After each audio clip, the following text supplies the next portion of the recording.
마지막 달입니다. 한 해 결산 한번 해보는 시간들 되었으면 좋겠고요. 새로운 한 해를 또 계획을 수립하는 그런 정리가 되어지는 한 달이 되었으면 좋겠습니다. 오늘 본 시편 37편은 다윗이 인생 말년에 젊은 세대들을 향해서 지어준 지혜의 시입니다. 악인과 의인의 대조적인 삶을 소개를 하고 있고요. 그 속에서 하나님의 손이 악인과 의인을 다스려가고 만들어가고 계신 것을 소개를 해주면서 인생을 어떻게 살아야 하는지 지혜를 제공해 주는 시가 바로 시편 37편입니다. 여기에 세 개의 손이 나옵니다. 이제 우리가 보겠습니다만은 37편에 세 개의 손이 나오는데 이 세 개의 손이 우리의 삶을 어떻게 만들어 가는가, 그 속에서 우리는 우리의 인생길을 어떻게 걸어가는 것이 참된 지혜자의 삶이고 길인가를 발견하게 되어지는데요. 한번 세 개의 손 보십시다. 첫 번째는 14절 말씀 보면은요, 악인의 손이 있습니다. 14절 말씀 보면은 악인이 칼을 빼고 활을 당겨 가난하고 궁핍한 자를 엎드려 때리며 행위가 정직한 자를 죽이고자 하나, 이렇게 말씀합니다. 악인의 손에 뭐가 잡혀져 있는가 하면은 칼이 들려 있고 활이 들려 있습니다. 용도는 무엇인가 하면 가난하고 궁핍한 자, 시편 37편에서는 이 사람들을 의인이라고 이렇게 말하고 있습니다. 의인들을 핍박하고 해하는 일들을 합니다. 12절 말씀에도 악인이 의인치기를 꾀하고 그를 향하여 그의 일을 가는도다, 이렇게 말씀합니다. 아마 어쩌면 여러분들이 한 해 동안 지나오면서 이런 악인들의 손에 의해서 마음 상하기도 하고 또 손해를 보기도 하고 고통을 치룬 분들도 없지는 않을 것입니다. 그런데 우리가 악인의 손을 보면서 몇 가지 기억해야 될 사실이 있습니다. 혹시 여러분들이 악인의 손 가운데서 힘겨운 시간들을 보냈다고 한다면 몇 가지 지금부터 보게 되는 사실을 기억하는 것이 참 중요합니다. 첫 번째는 33절 말씀에 보면은요, 여호와는 그를 악인의 손에 버려두지 아니하시고, 이렇게 말씀합니다. 무엇입니까? 하나님은 의인을 악인의 손에 버려두지 않는다라고 하는 거예요. 그래서 우리에겐 중요한 것은 무엇인가 하면은요, 악인의 손이 우리를 향해서 뻗쳐올지라도 우리는 의인의 자리에 서 있는 것이겠지요. 왜? 하나님께서 의인은 악인의 손에 던져두지, 내버려두지 않는다고 말씀하셨으니까. 두 번째는 17절 말씀에 보면은요, 악인의 팔은 부러지나 의인은 여호와께서 붙드시는도다 말씀합니다. 하나님은 의인은 붙들어 주십니다. 그런데 악인의 팔은 부러지도록 내버려 두십니다. 다른 거죠. 운명이 다른 거죠. 하나님의 손에 꽉 붙들려 있는 의인의 삶입니다. 악인의 손이 팔이 강하다고 할지라도 하나님 앞에서는 맥을 추지 못하는 것 아니겠습니까? 세 번째는 2절 말씀에 보십시오. 그들은 풀과 같이 속히 배임을 당할 것이며 푸른 채소같이 쇠잔할 것이므로다, 이렇게 말씀합니다. 우리가 사실 살아가면서 때때로는 악한 사람들이, 못된 사람들이 잘 되는 것을 봅니다. 성공하는 것 같고 형통한 것 같고, 그래서 왠지 속이 불편하고 때로는 부럽기도 하고 시기가 나기도 하고. 그런데 중요한 것은 무엇입니까? 악인의 종국을 보라는 겁니다. 악인의 종국을 보라. 어떻다고요? 그들은 풀과 같이 속히 배임을 당할 것이고 푸른 채소같이 쇠잔할 것이라. 한때 번성할 수 있습니다. 한때 성공적일 수 있습니다. 한때 형통할 수 있습니다. 그러나 종국은 아름답지 못하다라고 하는 것이죠. 마지막 네 번째 중요한 것이 있습니다. 사무엘상 16장 14절 말씀 한번 보십시다. 사무엘상 16장 14절. 여호와의 영이 사울에게서 떠나고 여호와께서 부르시는 악령이 그를 번뇌하게 한지라, 이렇게 말씀합니다. 여러분들, 사울 왕이 다윗을 죽이기 위해서 집요하게 추적을 하잖아요. 계속해서 추격을 합니다. 그런데 여러분들, 사울 왕이 왜 그렇다고 생각하십니까? 사울 왕이 성격이 악하기 때문에, 성질이 고약하기 때문에 그랬다라고 생각하십니까? 아니면은 사울 왕이 질투심이, 시기심이 너무 강해가지고 그렇게 했다라고 생각하십니까? 아니면은 사울 왕은 권력욕이 너무 집요했다, 그래서 권력을 탐하려고 생각하는 이 다윗을 죽이려고 했다, 이렇게 생각하십니까? 물론 전혀 배제할 수는 없습니다만은 더 중요한 게 있어요. 무엇입니까? 우리가 방금 전에 읽었던 사무엘상 16장 14절에 여호와의 영이 사울에게서 떠났고, 그리고 여호와께서 부르시는 악령이 그를 번뇌하게 만들었다라고 하는 거죠. 무엇입니까? 악인의 손 배후에는요, 여러분들 주변에 악한 사람으로 인해서 마음 상하고 힘겹고 그럴 수 있죠. 그런데 그들의 배후에는 그들의 문제가 아니다라고 하는 거예요. 그들의 문제만은 아니다. 문제만은 아닙니다. 문제가 아니지는 않지만 그들의 문제만은 아니고, 더 중요한 것은 무엇인가 하면은 그들 배후에 보이지 않는 손이 있다라고 하는 거죠. 그 손은 무엇입니까? 사단의 손이며 사울에게는 악령의 손이었지요. 우리의 인생 살아가는데도 마찬가지일 것입니다. 우리는 오늘 선교 헌금을 작정하게 되어집니다. 이 악한 영은 선교지에 가면은 두드러지게 나타납니다. 선교지에 가면은 열방의 많은 나라 사람들의 마음을 미혹합니다. 그래서 그들로 하여금 하나님을 찾지 못하게 만들고, 복음을 받아들이지 못하게 만들고, 그리고 예수 믿는 사람들을, 선교사들을 엄청나게 핍박을 합니다. 그리고 그들은 우상 숭배를 하도록 미혹을 합니다.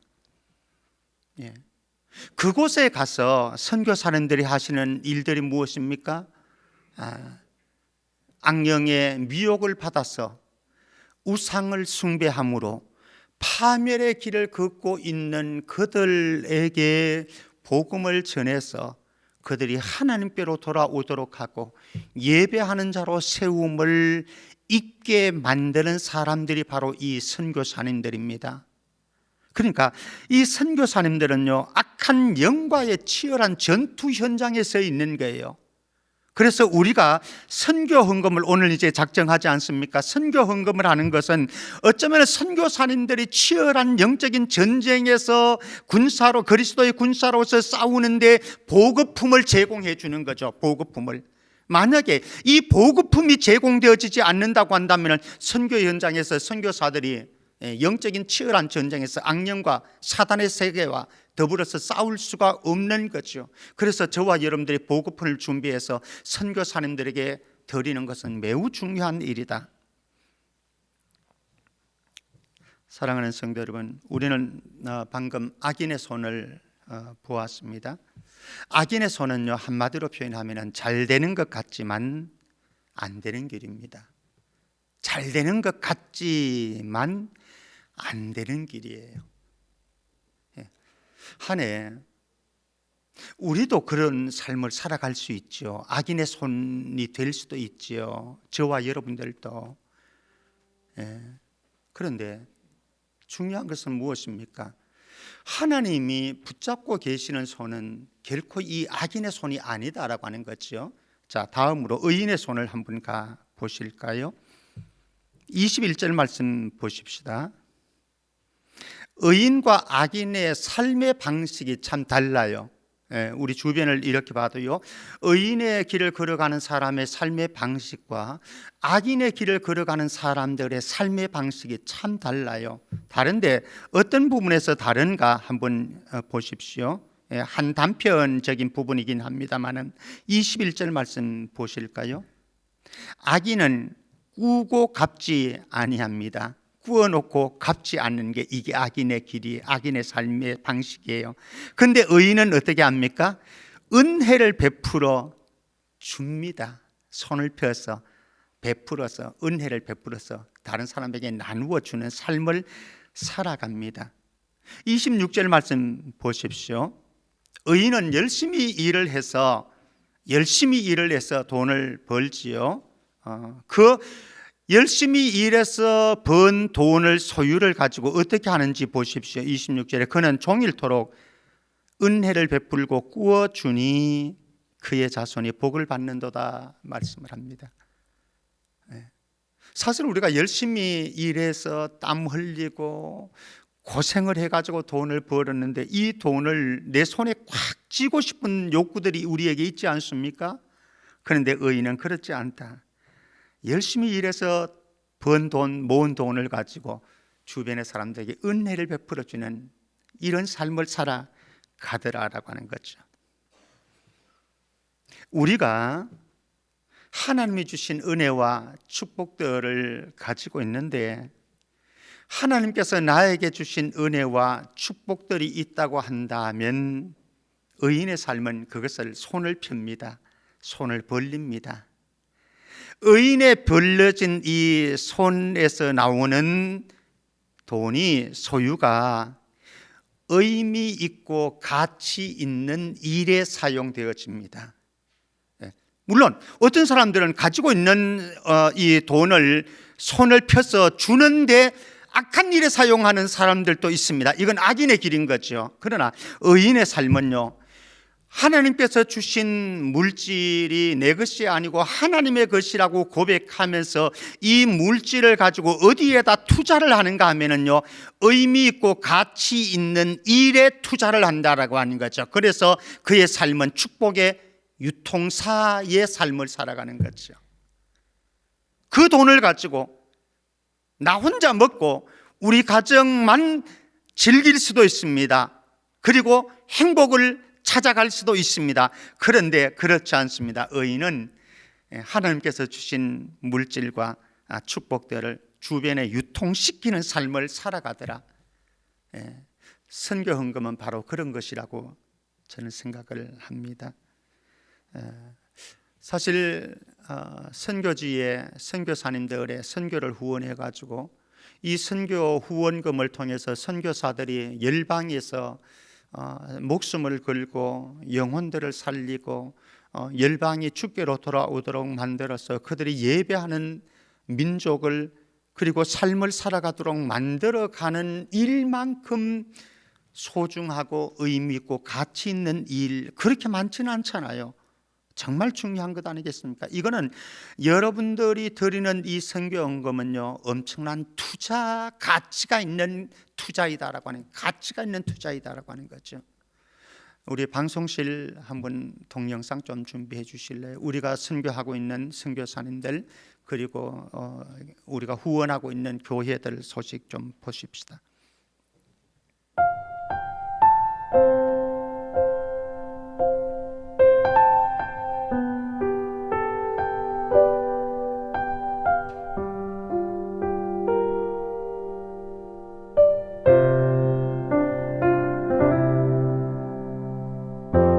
아픔 많은 세상에 주의 복음 들고 부르심 따라갑니다. 슬픔과 고통이 가득한 이 땅에 눈물을 닦아주려.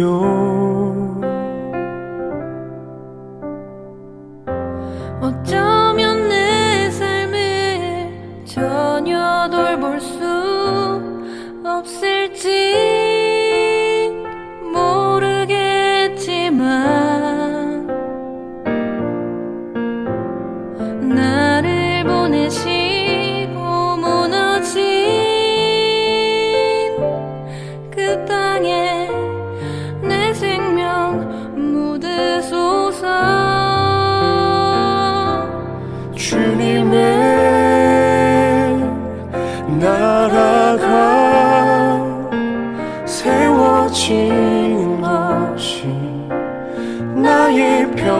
생소한 주님의 교회가 이곳에 세워짐이 마지막 호흡이 끝이 날 때까지 나는 나가리 그날에 그토록 보고픈 주 얼굴 보리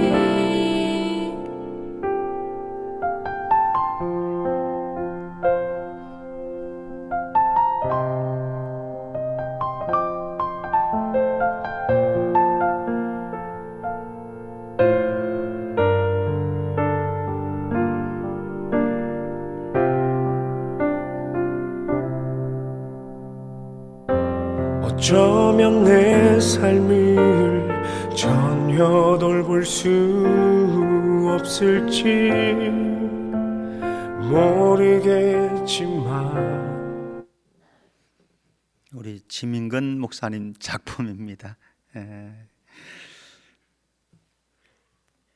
의인과 악인의 삶은요 추구하는 것이 다릅니다.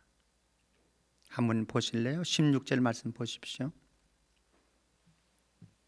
의인의 적은 소유가 악인의 풍부함보다 낫도다.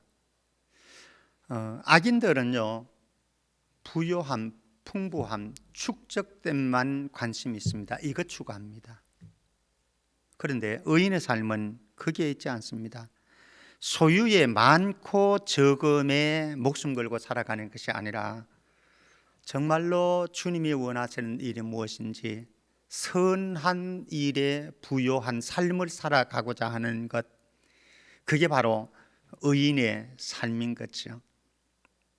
삶의 목표가 재산을 모으고 축적하는 것, 이것이 아니라 여호와께서 붙드시는 삶, 주님이 붙잡아 주시는 삶을 살아가는 것, 이 목표를 가지고 있는 게 바로 의인의 삶이라고 하는 거죠.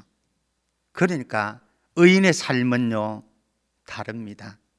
22절 말씀 한번 보실래요? 22절 우리 같이 한번 읽어볼까요? 22절 시작. 주의 복을 받은 자들은 땅을 차지하고 주의 저주를 받은 자들은 끊을지로다. 주의 복을 받은 자, 손을 의인의 삶은 손을 편다고 말씀드렸습니다. 나누어 준다고 말씀했습니다. 모으는 데 있지 않습니다. 손을 움켜잡는 데 있지 않습니다. 펴니다. 나누어 줍니다. 그런데 중요한 것은 무엇인가 하면요, 주의 복을 받은 자들, 주께서 그들을 복을 주신다라고 하는 거예요. 사실 선교 헌금하는 것 쉽습니까? 매월 여러분들이 얼마씩 드리는 것 아니겠습니까?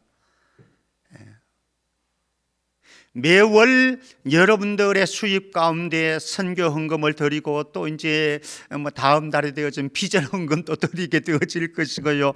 또 여러분들이 11조도 드리고 이렇게 하나님 앞에 드립니다. 쉽지 않지요. 그런데 의인의 손에, 악인의 손에는 아까 전에 배후에 뭐가 작용을 하고 있다고요? 보이지 않는 악한 영의 손이 작용을 하고 있는데, 의인의 삶에는, 의인의 손에는 무엇이 작용하고 있는가 하면요, 보이지 않는 성령님이 작용하는 거예요. 여러분들이 손을 펴서 구워주고 나누어 주도록 하는 것은 성령님이 우리의 마음을 감동시키시니까 되는 거예요. 그냥 되는 게 아니에요. 사실은 우리의 그냥 인간 본성으로 보면요, 우리에게 익숙한 것은 무엇인가 하면 움켜잡는 거예요. 다른 사람들의 손에 있는 것을 어떤 방법을, 수단을 통해서라도 빼앗아서 내 손에 집어넣고 내 통장에 집어넣고 그것을 지키는데, 이게 악인의 삶이거든요. 근데 의인의 삶은 성령님께서 감동을 주시는 거예요. 그래서 선한 일이 보이면은 그게 투자를 합니다. 왜? 의미 있는 일이기 때문에, 가치 있는 일이기 때문에 거기에 투자하는 것이 아깝지가 않습니다. 그런데 놀라운 것은 그런 자에게 하나님이 복을 주시더라라고 하는 거예요. 다윗의 고백 한번 보실까요? 오늘 읽은 본문입니다. 25절 말씀 우리 같이 읽습니다. 25절. 저는 우리 온 성도들의 가정이 이런 가정 되어지기를 소원합니다. 25절 같이요. 시작. 내가 어려서부터 늙기까지 의인이 버림을 당하거나 그의 자손이 글씨감을 보지 못하였도다. 다윗이 연세 들어가지고 이제 나이 들어가지고 이제 종말에 다가오는 그의 삶을 한번 이렇게 돌이켜 보니까 내가 어려서부터 늙기까지 의인이 버림을 당하거나 그의 자손이 글씨감을 보지 못하였도다, 이렇게 고백하고 있는 거예요. 자, 그렇다고 한다면은 저와 여러분들의 인생에 우리의 자손과 우리의 후손들에게 여러분들은 무엇을 물려주기를 원하고 계십니까? 많은 재물을, 많은 유산을 물려주는 것이 여러분들의 소망입니까? 오늘 말씀에 의하면요, 그것이 중요한 것이 아니고 내가 우리의 아들, 딸들에게, 우리의 손자, 손녀들에게 우리 후손들에게 물려주어야 될 것은 무엇입니까? 복받을 수 있는 깃털을 마련해 주어야 된다라고 해요. 복받을 수 있는 깃털을 마련해 주는데, 그럼 복받을 수 있는 깃털이 무엇입니까? 우리 방금 읽었잖아요. 25절에 내가 어려서부터 늙기까지 의인이 버림을 당하거나 그의 자손이 글씨감을 보지 못하였도다. 복된 삶을, 의인의 길을 걸어 가도록 그 터전을 마련해 주는 것, 이것이 우리에게, 부모에게 아주 중요한 소중한 의무이고, 그리고 또 그들에게 해주어야 될 특혜가 아니겠습니까? 분명히 약속했으니까 의인의 손은 손을 벌려서 구워주고 나누어 주는데, 그런데 하나님께서 이 의인의 손에 복을 주신다고 말씀을 해주셨고, 의인뿐만 아니라, 그 의인뿐만 아니라, 부모뿐만 아니라 그 후손에게도 글씨하도록 버려두지 않는다고 하나님께서, 다윗이 그것을 발견하고 하나님의 원칙이라고 그는 고백을 하고 우리에게 말씀을 가르쳐주고 있으니까 우리도 그런 것 아니겠습니까? 정말로 우리의 후손들이, 내가 우리의 자녀들에게, 후손들에게 얼마를 유산으로 남겨주고 그들이 보금자리를 마련해, 이것도 중요하기는 합니다만은, 그러나 그것보다 더 중요한 건 내가 의인의 삶을 살았어. 나 때문에 내 아들, 딸들이, 내 손자, 손녀들이 하나님의 복을 누려갈 수 있는, 부모 때문에 우리의 자녀들이 복을 누릴 수 있다고 한다면 그것 이상의 우리가 해야 할 일이 무엇이겠습니까? 저와 여러분들 모두가 의인의 손이 될 수 있기를 바라고요. 의인의 손은요, 베풀고 주지만 복받는 길이다. 악인의 손은 잘 되는 것 같지만 안 되는 길이고, 의인의 손은 베풀고 주지만, 손해보는 것 같지만 복받는 길이다. 자, 그러면은 이 의인과 악인의 손이 있는데 이 두 손 가운데서 또 하나의 손이 작용하고 있습니다. 그것이 무엇인가 하면 하나님의 손이 있습니다. 24절 말씀, 우리 18절 말씀 한번 보십시다. 18절 말씀 같이 한번 읽어볼까요? 시작. 여호와께서 온전한 자의 나를 아시나니 그들의 기업은 영원하리로다. 여기 온전한 자라고 하는 것은 의인을 가리켜서 말씀합니다. 그의 나를 아신다, 이렇게 말씀합니다. 자, 여러분들에게 질문 하나 던져보겠습니다. 여러분들의 안전은 어디에 있다고 생각하십니까? 여러분들은 어디에서 안전을 찾습니까? 각자가 다 다르죠. 든든한 무장을 하면 안전할 것이다, 아니면 많은 소유를 축적하면 안전할 것이다 생각할 수 있습니다. 그런데 우리의 안전은 다른 데 있다라고 하는 것입니다. 무엇입니까? 하나님의 손에 있다라고 하는 것이죠. 왜? 오늘 방금 읽었듯이 18절에 여호와께서 온전한 자의 나를 아시나니, 저와 여러분들의 모든 운명을 다 알고 계시는 분, 저와 여러분들의 행보를 다 알고 계시는 분, 저와 여러분들의 종국도 다 알고 계시는 분이 23절 말씀입니다. 23절 말씀. 여호와께서 사람의 걸음을 정하시고 그의 길을 기뻐하시나니, 사람의 걸음과 우리의 길을 결정하는 것이 누구라고 생각하십니까? 나라고 생각하십니까? 물론 그것도 무시할 수는 없습니다. 내가 내 인생의 길을 선택하고 결정하고 갑니다. 그런데 성경은 그렇게 말씀하지 않습니다. 사람의 걸음과 길을 정하시는 분이 누군가 하면은 하나님이시다라고 하는 거예요. 그러므로 내 인생의 안전은 어디에 있는가? 나에게 있지 않습니다. 나는 내가 어떻게 하면은 내 인생이 안전하고 행복한 삶을 살 것이라고 우리는 생각하지만, 그렇지 않고 우리의 안전은 누구의 손에 잡혀 있다고요? 하나님의 손에 잡혀 있다라고 하는 거예요. 그러면 의인의 삶의 현장은 어떠할까요? 그러면 이 정도 되어지면 우리는 이런 생각이 들 수 있는 거죠. 그래, 맞죠. 의인의 삶은, 믿음으로 사는 사람들은 다 잘되고 형통하고, 고속도로 쫙 열려진 시온의 대로가 열려질 거야. 할렐루야, 아멘. 여기서 아멘 하시면 안 됩니다. 아직까지는 조금 더 생각을 해보십시다. 제가 한번 전제를 던져보겠습니다. 의인도 따라해 볼까요? 넘어질 수 있다. 한번 보실까요? 24절 말씀 보십시다.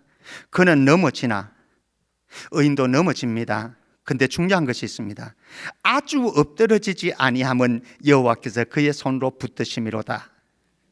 이 17절 말씀 봅니다. 17절. 악인의 팔은 부러지나 의인은 여호와께서 붙드시는도다. 저와 여러분들도 넘어질 수 있어요. 그런데 아주 넘어지지 않아요. 왜? 하나님께서 붙잡아 주시니까. 자, 두 번째, 의인도 환난의 때와 기근의 날을 만납니다. 여러분들의 인생에. 자, 보십시다. 19절 말씀. 그들은 환난의 때에 환난을 만납니다. 환난의 때에 부끄러움을 당하지 아니하며 기근의 날에도 풍족할 것이나. 환난의 때가 있습니다. 기근의 날도 맞이합니다. 여러분들이 2022년도도 그랬습니다. 여러분들 기도 많이 하시고 또 말씀도 많이 묵상하고 믿음으로 살았지만 이런 일들이 다가옵니다. 그런데 중요한 것은 무엇입니까? 하나님께서 의인인 나를 돕고 건져 주시더라라고 하는 거예요. 하나님께서 우리를 붙잡아 주시더라라고 하는 거죠. 자, 하나 더 40절 말씀 봅니다. 40절 말씀. 의인도 넘어진다고 말씀드렸습니다. 그리고 의인도 환난의 때를, 기근의 날을 만난다고 말씀드렸습니다. 3절 세 번째는 40절 말씀 보면은 여호와께서 그들을 도와 건지시되 악인들에게서 건져 구원하심은 그를 의지한 까닭이로다. 여기 악인들의 손이 있습니다. 의인도 악인들에게 핍박을 받고 박해를 받고 고통을 당하게 되어진다라고 하는 거예요. 그렇지요. 여러분들 한 해 동안 여러분들 주변에서 여러분들을 악하게 하는 사람들이 있었잖아요. 없으면 좋겠는데, 하나님께서 그들을 없애주시면 좋겠는데 있어요. 우리에게도 있어요. 그런데 중요한 것은 무엇입니까? 하나님께서 우리를 그들의 손에서 건져주시고 우리를 보호해 주시고 우리를 붙잡아 주시더라라고 하는 거죠. 그래서 우리에게 중요한 것이 있습니다. 우리의 삶은 전능하신 하나님의 손 아래 우리의 삶을 내려놓는 거예요. 자, 베드로전서 5장 6절 7절 말씀 같이 한번 볼까요? 같이요. 시작. 그러므로 하나님의 능하신 손 아래에서 겸손하라. 때가 되면 너희를 높이시리라. 너희 염려를 다 주께 맡기라. 이는 그가 너희를 돌보심이라.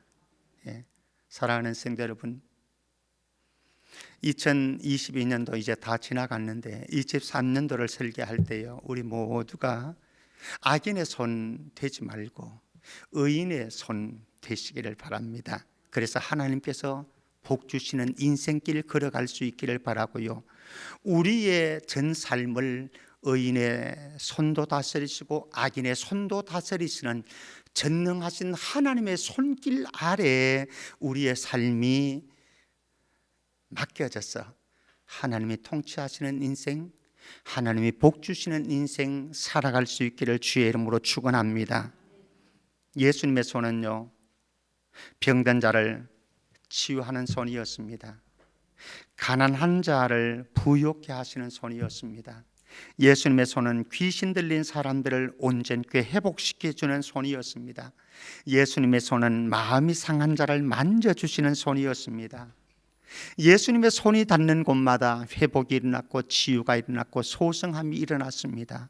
사랑하는 성도 여러분, 오늘 우리는 예수님의 손이 되어서 선한 일에 부유한 일들을 할 거예요. 성령님이 하시는 일들에 동참하게 되어질 겁니다. 비록 내가 작정하는 선교의 헌금 아주 작은 거예요. 아주 작은 것이지만 이 일을 통해서 이루어질 일을 생각을 해보십시오. 열방이 주께로 돌아와서 예배하는 영광스러운 그날이 다가오게 되어질 것이기 때문에 우리 모두가 기도하는 마음으로 의인의 손이 되어서 베푸는 손 가운데 주께서 더 많은 축복을 내려주시기를 주의 이름으로 축원합니다.